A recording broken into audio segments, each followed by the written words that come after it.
Hey guys, let's talk about what I just saw.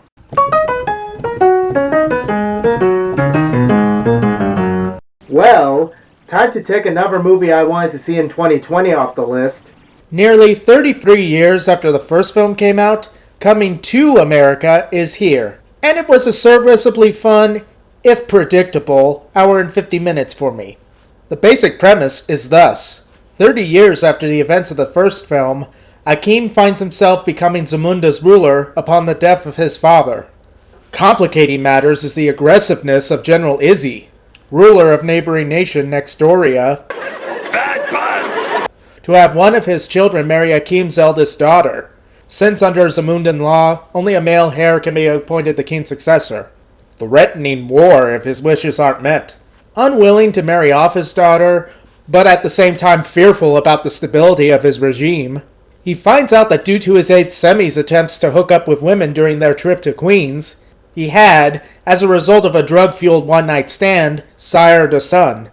Akeem thus decides to return to Queens with Semi with the purpose of finding his son and bringing him back to Zamunda to have him crowned as prince. First, let's go over what I liked about the film. For one thing, you can tell that practically everyone in the cast is having a good time, which helps to inform their performances.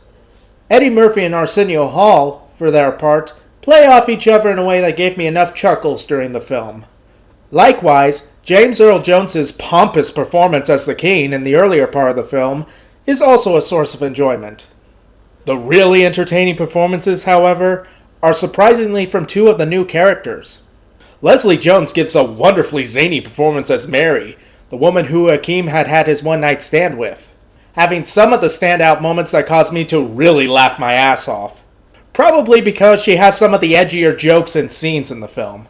Wesley Snipes is also a lot of fun as General Izzy, as his obvious enjoyment in his performance is infectious as he toes a nice line between intimidation and being a villain you would see in a cartoon.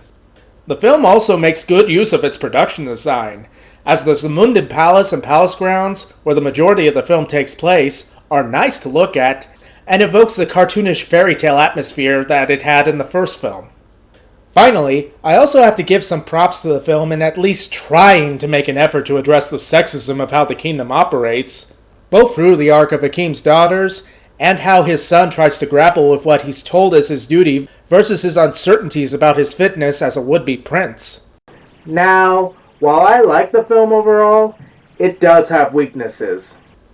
For one thing, the number of callbacks to the first film is extremely excessive, and could have been reduced to ones that are more pertinent to the actual plot.